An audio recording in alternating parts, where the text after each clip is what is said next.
Tänases saates on mees, kes oleks pidanud olema ammu surnud.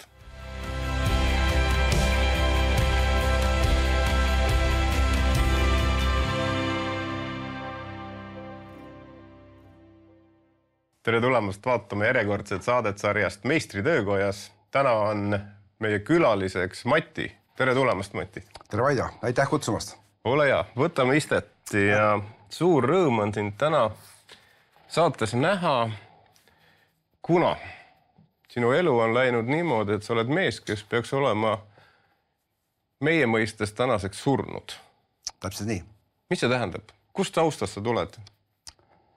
Mina olen Tallinna poiss, olen eluaeg elanud Pääskülas ja ma arvan, et ma elasin väga sellises heas ja terves kodus, et kui küll vanemad lahutasid, kui ma olin selline teismeline, aga minu jaoks oli isa ja ema olid mõlemad kogu aeg olemas ja ma arvan, et ma olen olnud väga sellises heas keskkonnas kasvanud ja turvalises kodus.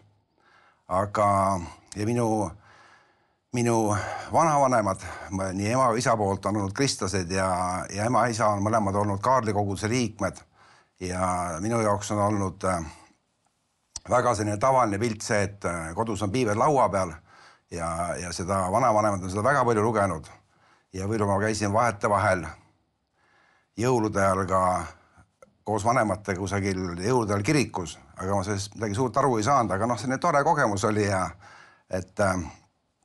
aga ma kindlasti ei saa öelda, et ma Jumalat uskusin ja nii ma elasin ja ma olen väga armas perekond ja kallis abikaasa, meil on 2 peale kogu 3 last ja et abikaasal oli ennem 1 laps ja siis meil 2 peale on veel 2, nii et ja sellel abikaasa tütrel on veel poeg, nii et see on meie perekond.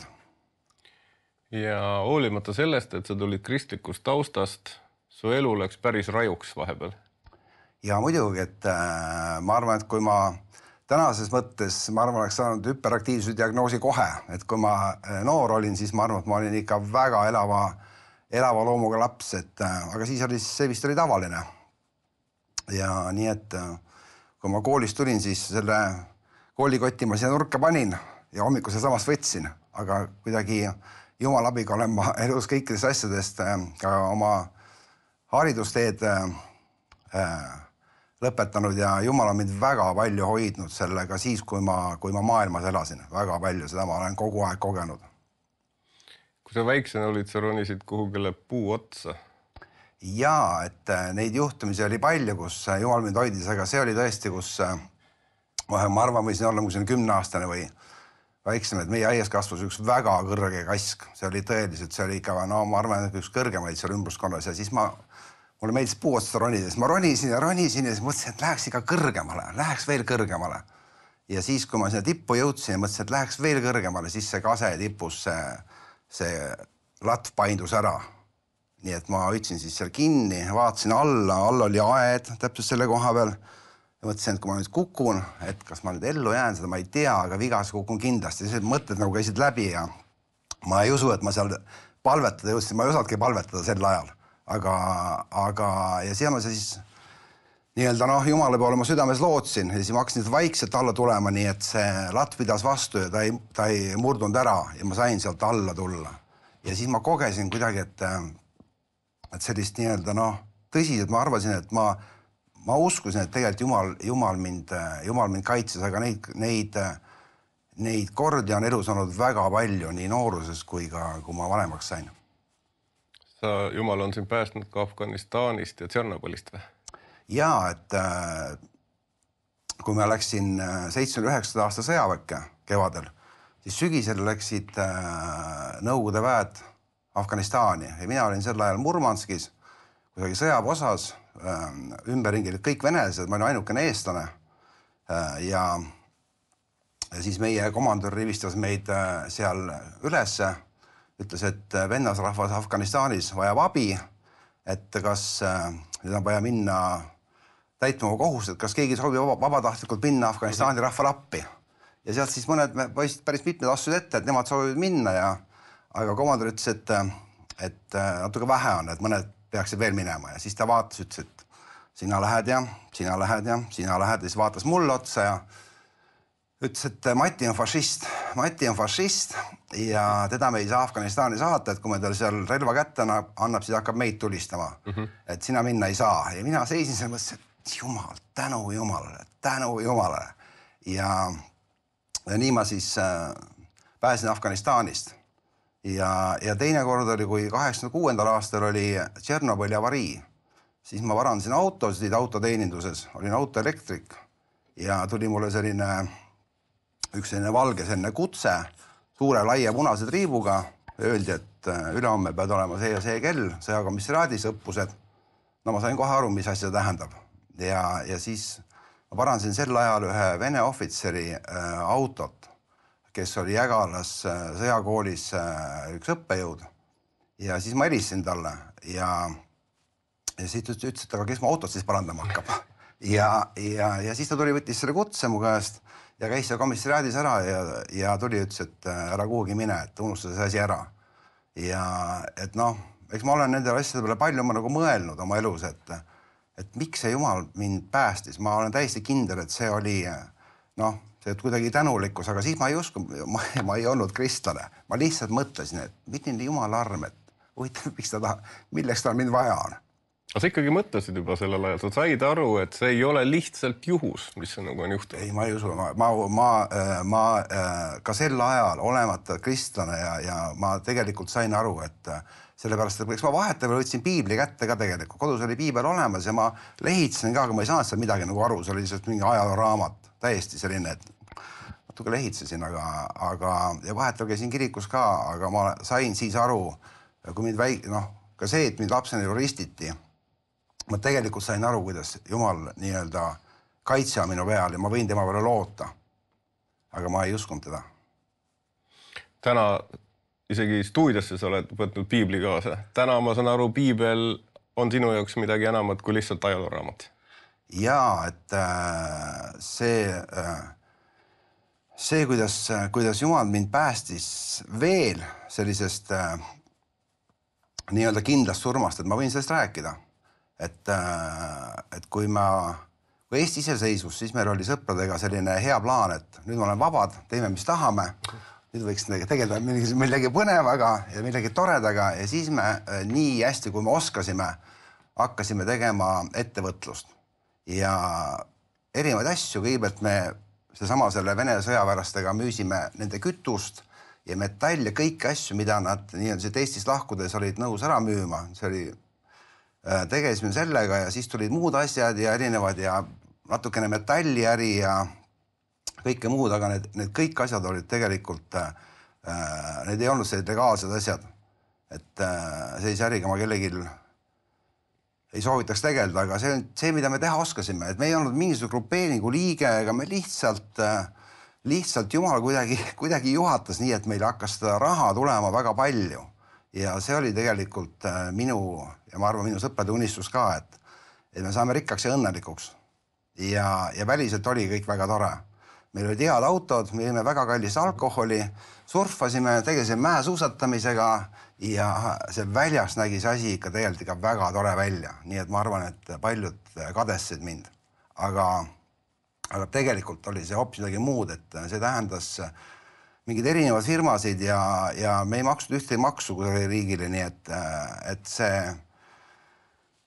kõik panime omale tasku ja seda raha hakkas tulema ikka väga hästi nagu. Aga seda rahu või õnne, mida ma lootsin saada, seda ei tulnud. Nii et see asi lõppes sellega, et 96. aastal ma sain nagu aru, et ma ei taha niimoodi elada, sellepärast, et ma ei saanud enam magada. Mul hakkasid hirmud tekkima, mõtlesin, et mind pannakse vangi. Ma arvasin, et mind tapetakse ära. Aga ma ei saanud sellest välja tulla, sest meil läks tõsiselt hästi, meil oli väga hea sõpruskond. Ja siis ma hakkasin mõtlema, et ainukene variant sellest asjast lahti saada on oma elu ära lõpetada vabatahtlikult. Ja 96. aasta kevadel, umbes kevadel, ma hakkasin plaanima enesetappu. Ja see oli ikkagi nii-öelda, ma olin täiesti läbi põlenud mees sisemiselt, mitte välimiselt. Ja ja siis ma hakkasin lugema piiblit, kuna kodus oli, mõtlesin, ma ei taha ju surra tegelikult. Hakkasin piiblit lugema ja see piibel oli nii avatud, et kui ma seda kätte võtsin, see nagu see Jumala sõna, see tuli mulle niimoodi südamesse, see oli selline, et ma ei pidanud seal nagu, kuidas see on, see oli nii avatud ja ma lugesin ja ma sain aru, et Jumal annab andeks kõigile inimestele, aga mitte mulle, sest et minu see nimekiri minu asjast, mida ma olen valesti näinud, see on ikka väga pikk. Ja siis ma sain aru, et ma andeks ei saa ja 96. aasta novembris, siis ühel päeval ma otsustasin, et nüüd aitab ja läksin koju, ma olin ukse lukku, võtsin püstoli ja mõtlesin, et ma lõpetan oma elu ära. Ja mõtlesin, et ma peaks nagu tegelikult enne, kui ma suren, andeks paluma. Ja siis panin põlled maha ja ütlesin, et Jeesus Kristus, Jumala poeg, anna mulle andeks, mis ma olen teinud. Ja sel hetkel ma mõtlesin, ma vajutan. Ja siis, kui ma see palve on lõpetanud, see oleks nagu olnud selline teadvuse kaotus või kõik läks nagu järsku pimedaks. Ja ma mõtlesin, ma olen surnud. Ongi kõik. Ja siis tegin silmad lahti ja vaatan, mis asi see on, et see on üks täiskasvanud mees, kellel on täiesti uus vastsündinud lapse ihu. Ja minu hing ja kõik minu süü ja patt ja kõik need halvad mõtted, see kõik oli pühitud, nii et ma seal siis, ma ei tea, kui pikk aeg see oli, aga see võis olla tund või rohkem, ma ei tea, ma lihtsalt nutsin ja naersin vaheldamisi pisarad voolisin, ma naersin, siis see ei ole võimalik.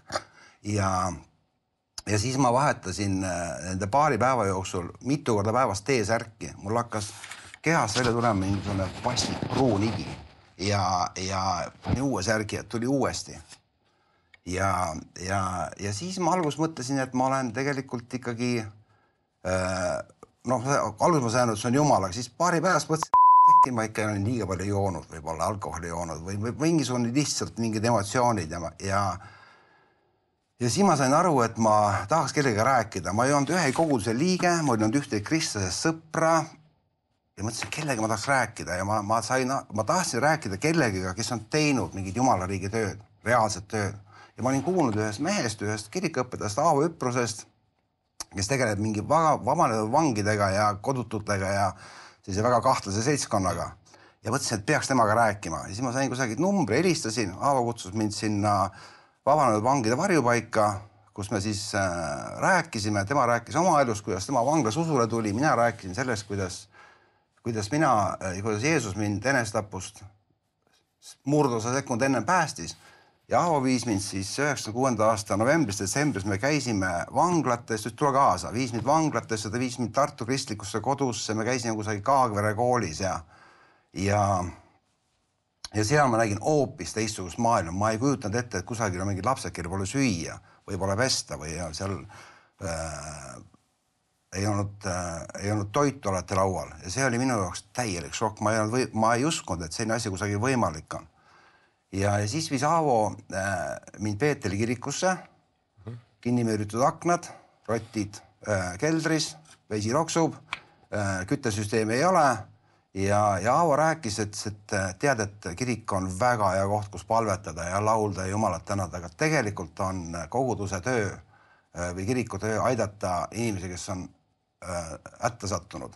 Ja siis ta rääkis, et tema nagu sellises palvetes või mõtetes on siis see kirik peaks olema lahti 24 tundi ööpäevas ja aitama inimesi, kes on hädas. Ma ütlesin talle unusta ära, sul pole raha, et usk kalli värvi värvida.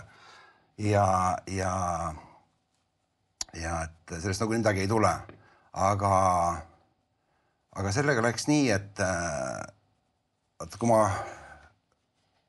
kui ma usule tulin, siis enne seda ja tegelikult ka pärast seda, tegelikult ma ikkagi tõotasin Jumalale üht-teist. Ma ütlesin, et kui sa mind päästad, siis sa nagu ma võib-olla natukene ka nii-öelda äkki ma muutun, äkki ma teen midagi head.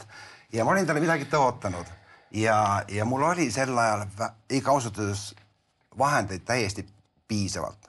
Ja siis ma mõtlesin, et ma annetan nagu näiteks Punase Ristile nagu mingi summa nagu. Ja see tunne, mis nagu tuli, oli väga selge, see mitte mingi Punast Risti ei ole. Sa pead kellegile, kedagi aitama, ise. Ma olin nõus oma raha ära põletama mitte kellelegi andma. See oli, oleks minust palju lihtsam olnud, ma ei taha seda teha. Ja ühel sellisel öösel, kui ma seal vaevlesin ja eks ma nagu nii-öelda jumalaga oma kahekõnet pidasin ja vaidlesin temaga seal.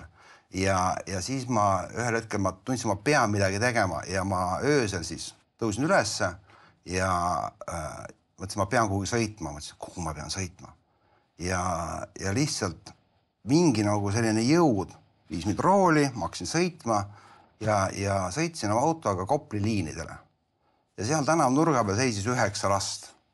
Ja need olid sellised kuidagi väga kummaliselt riides ja selline öösel mingid lapsed tänaval. Ja siis ma mõtlesin, et ma küsin nende käest, et kuule, mis te teete siin tänaval? Muud ma ei tahtnud küsida. Ja nad jooksid kõik ära, sinna ja üks 15-aastane poiss, Andrei, kes oli väga selline kuri ja määrdunud riides ja ta küsis, mis te tahad siit või mis te siit tahate. Ja ma ütlesin, et kuna kas süüa tahate. Ja siis Andrei ütles neile kõhutühjad, ma läksin siis, käisin Vestmani äris, tõin neile 2 kilokotti vorsti ja sai ja mingit banaani ja jogurtit ja nad sõitsin nii kiiresti ära, käisin 1 korra veel, Vestmani äris tõin veel 2 kotti süüa ja sõitsin koju ja ma olin nii rahul, mõtlesin, et nüüd ma olen vaba, nüüd ma olen teinud seda, mida jumal mult tahab ja nüüd ma võin tegeleda edasi sellega, millega ma tõmbame siia joone alla, tehtud. Ja sellega tehtud ja teen oma äri edasi. Ja ma olin täiesti kindel, ma siis mitte kunagi tagasi ei lähe. Aga samal õhtul siis ikkagi hakkasin laste peale mõtlema ja mitte mina hakkan mõtlema, et jumal pani selle südamesse niivõrd, et ma tundsin, ma pean tagasi minema. Ma läksin tagasi uue toiduga. Ma hakkasin seal käima mingi paar korda nädalas, viisin sinna süüa, sain aru, et seal oli 24 last, elasid siis kambas koos, nuusutasid liimis, suitsetasid, varastasid, kerjasid, elasid mahetud majades, kus ei olnud elektrit ega vett. Ja ma pean tunnistama, et ma ei tahtnud sinna minna. Mulle ei meeldinud need lapsed. Need olid esitatud enamus kõik vene lapsed. Mul ei ole lapsepõlvest olnud venelastega väga head suhted. Ma pean siiralt tunnistama. Ja mulle ei meeldinud üldse see, aga ma läksin sinna see nii-öelda see tänu minu südames selle päästmise eest. Ja see kutse oli niivõrd tugev, et ma tundsin, ma pean seda tegema. Aga ma tegin seda väga vastumeelselt. Ja siis ma ühel hetkel mingi aja pärast sain aru, et ma ei taha seda rohkem teha. Läksin kirikusse Aavo juurde, ütlesin, et Aavo, et sina tahad kogudusega inimesi aidata, aga mina seda teha ei taha, et viisin ta Koplisse, ütlesin, et siin on lapsed, elavad seis oludes, et võta nad palun üle, mina lähen tegelen oma asjadega. Ja Aavo ütles, et kahjuks mul on Männiku majas neid vabanenud vange ja kodutuid mehi nii palju ja see on minu kutsumise töö, et mina seda tegema ei hakka. Ja siis ma küsisin, et kuule, kes siis teeb seda, et mina ei taha teha. Ta ütles, et mine koju ja loe piiblit. Ja ma mõtlen, et okei, et ma lähen siis koju, loen piiblit ja võtsin piibli kätte ja võtsin, panen näppu vahele nagu, et teen lahti, vaata, mis sealt tuleb nagu. Teen piibli lahti. Ja üks asi, mis mul silmas suurelt lakkas, oli Luuka 9.62. Ja Luuka 9.62 ütleb, aga Jeesus ütles, ükski, kes on pannud käe adra külge ja siis vaatab tagasi, ei kõlba Jumala riigile. Amen. Amen. Ja seda ma ei tahtnud lugeda. See oli nii vastumeelt mulle, ma ei tahtnud seda lugeda. Aga kuna see tänutunne ja selle päästmise eest ja see oli niivõrd tugev ja see kogemus, see, kuidas ma nii-öelda sealt viimasel hetkel surmast tagasi tulin. Ja siis ma tegin seda tööd edasi väga vastumeelselt. Ja siis tegin, kuni siis samal ajal püüdsin veidikene oma äri teha ja siis 97. aasta suvel ma pidin tegema Pärnus ühe tehingu, mis oli jällegi nagu need enamus asjad sellised mitte legaalsed ja ma istusin ühes restoranis ühe äripartneriga ja me rääkisime seal laua taga ja ma ütlesin, et tead, mul oli nii paha olla. Mul oli tõsiselt nagu paha olla see päev, mõtlesin, et kuidagi imelik on nagu olla ja ma ütlesin sellele partnerile, et kuna ma tunnen, et saame järgmine nädal kokku, et ma tunnen praegu väga halvasti. Et ta ütles, muidugi saame kokku, et me olime väga head sõbrad nagu, et ei ole probleemi ja sõitsin koju ja seal Tallinna ja Pärnu tee peal on üks selline parkla metsa sees. Mõtlesin, et tõmban auto korraks sinna, et loen piiblit. Ja ma arvan, et seda piibel oli mul seal auto taskus, külje ukse peal. Ma ei arvan, et ma ei olnud teda kordagi lahti võtnud, võib-olla see lugemine oli pärast seda nagu, piibel ei huvitanud mind. Mõtlesin, et loeks piiblit ja jäin seal parklas seisma, see oli fantastiliselt ilus ilm ja selline ja hakkan lugema ja loen ja otsin ja seda, mida sealt ennem seda enesetapukatset. Mitte midagi ei ole, see oli lihtsalt üks juturaamat, nagu noorena lugesin, mitte midagi aru ei saa. Ja ma otsin, kus kohas see oli, ma lugesin seda, otsin, ei ole, saad aru. Ja siis ma sain aru, et ma olen teel tegelikult sinna samasse, kus kohast mind Jeesus päästis. Ja siis ma olin seal, ma arvan, mingi 2 tundi põlvili maas, nutsin, pisarad voolas ja ütlesin, et Jeesus, anna mulle 2 korda andeks. Ja siis oli piibel mul selline käes ja järsku üks sõna läks nagu selliseks rasvadeks ja poldiks. Läks teine, üks lause läks selliseks tumedaks. Läks teine. Ma hakkasin värisema. See oli selline, et see siis see on. Ja siis ma võtsin samast, tõusin püsti, võtsin telefoni kätte, helistasin sõpradele, ütlesin, et tead, et mina usun Jeesust, mulle ärge rohkem helistage, mina selle asjaga ei tegele, mina nüüd olen sellest asjast väljas. Et meil jäi väga palju igast asju ja kusagil üles, inimesed jäid meile võlgu ja mõtlesin, mind ei huvita. Ja siis ma läksin kirikusse, jätkasime seda lastetööd. Sealt kogudusest tulid inimesed appi ja Jumal saatis väga erinevaid inimesi, erinevatest kogudustest ja tegime seda tööd, aga ma tegin seda täiesti vastumeelselt, ma pean tunnistama. Nii et ma ei tahtnud seda teha. Ja siis ühel öösel või õhtul ma olin voodis ja mõtlesin, et ma ei taha teha seda, ma tahaks teha midagi muud nagu. Ja siis ma hakkasin palvetama ja mõtlesin, et Jeesus, kui sa tahad, et ma seda tööd teen, täida mu süda armastusega. Ja nii kui ma selle palve olin öelnud, nii kõik muutus. Need lapsed ei haisenud enam. Järsku ma olin see äri mind enam üldse ei huvitanud. Ja nüüd olen ma olnud seal siis 28 aastat. Ja see töö seal käib ja mul on võimalus olla ühe fantastilise sellise tiimi liige ja see tiimi all mõtlen ma ainult mitte neid, kes seal töötavad, vaid inimesi, kes meid toetavad ja neid samad lapsi. Ja see on olnud üks imeline kogemus ja see ei ole ühtegi millimeetrit minu enda soovi, minu tahtmist, et ma oleks tahtnud kedagi. Mina ei läinud kusagil kedagi otsima, keegi läinud kuhugi otsima, see on ainult Jumala arm ja see on olnud imeline õnnistus ja see, kuidas Jumal on tervendanud ja milliseid lugusid me oleme seal lastega näinud või mida me näeme kusagil Lootuse külas või nende meeste tunnistused, kes on kusagil näiteks Nõmme meeste hommikul või tervenemise teenistuses või kuskil, et need on nende naiste ja meeste lood on sellised, et Jumal teeb täna täpselt samasugust tööd, nagu piiblis on kirjutatud 2000 aastat tagasi. Ja tervendab ja annab tema jaoks selle midagi võimatut, et kõigi jaoks on olemas pääste. Mati, sa ütlesid, et sa hakkasid tegema enesetappu. Mingis mõttes oli see sinu surm ja täiesti uus ülestõusmine. Jeesus Kristus tegi su täiesti uueks ja piibel ütleb, et Jeesus ütleb nii, et minu ikke on kerge ja minu koorem on hea ja sa oled seda tundnud, kuidas see koorem muutub heaks. Ja Jumal on andnud sulle armastuse. 27 aastat, umbes 330 last, kellest 200 last on täna täiskasvanud ja kellest 65 on oma pere. Ja vähemalt 105 last, keda sa tead, on neile sündinud. Mati, sa rääkisid oma perest siit, aga sa oled tegelikult nende lastele, nendele lastelastele isa ja vanaisa. Ja seda tänu sellele, et sa surid vaimses mõttes endale ja tõusid üles Jumala väest. Ma tahan sulle kõikide nende laste poolt südamest aitäh öelda esmalt. Aitäh, et sa olid kuulekas Jumalale ja tema kutsumisele.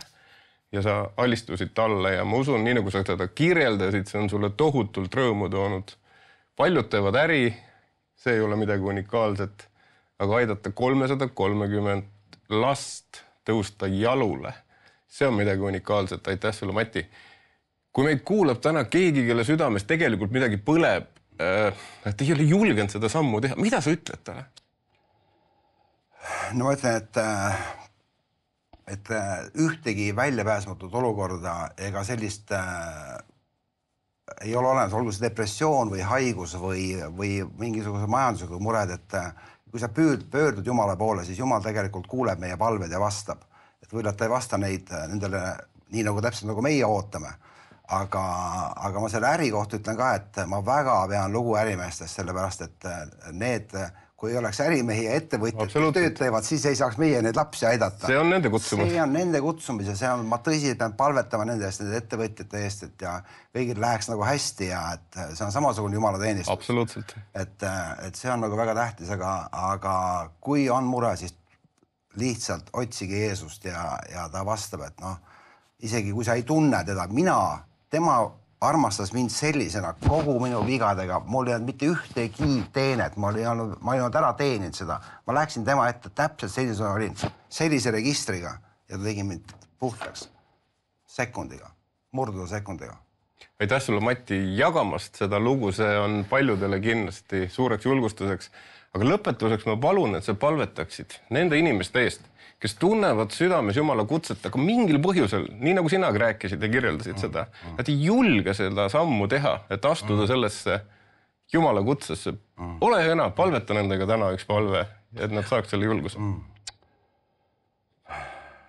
Alastada taevane isa, et issa, ma tänan sind selle eest, et sa oled mind päästnud ja issa, ma tänan nende kõikide inimeste eest, kede muudetud elusid me oleme näinud, ja issa, me panume nende eest, kes sind ei tunne või ka tunnevad, aga issand, ma panume neile julgust ja sellist nii-öelda lootust ja tulla sinu juurde, Jeesus, ja leida sinult abi, et me teame, et sa ei lükka mitte kedagi välja ja sa tahaksid, et kõik inimesed pääseksid, et Jeesus, ma tänan sind selle eest ja kiidan sind ja issand, tänu olgu Jeesusele. Amen. Aitäh sulle, Mati, nende julgustuste eest, mida sa oled jaganud meile oma loo jagamise eest ja hea televaataja. Ei ole olemas lootusetud olukordi. Mati on sellest täna rääkinud ja kui Jumal on sind kutsunud, isegi siis, kui see kutse tundub väga ebaloogiline, siis Mati lugu on julgustus selles, kui Jumal annab kutsumise, siis annab ta armastuse ja annab kõik sinna juurde kuuluva kaasarvatud finantsid. Astu julgesti Jumala kutsumisse. Olge väga hoitud ja kohtume järgmises saates. Hea vaataja, lõppenud saade on sündinud TV7 ja Nõmme meestehommiku koostöös. Kui tunned, et kuuldud lugu sind kõnetas ning soovid leida kontakte teiste meestega, siis rohkem infot leiad veebilehelt meestehommik.ee. Saated sünnivad vaid annetajate toel. Selleks, et need lood jõuaksid veelgi rohkemate inimesteni üle Eestimaa, saad anda oma panuse ekraanil kuvatud võimalusi kasutades. Oleme südamest tänulikud iga toetuse eest.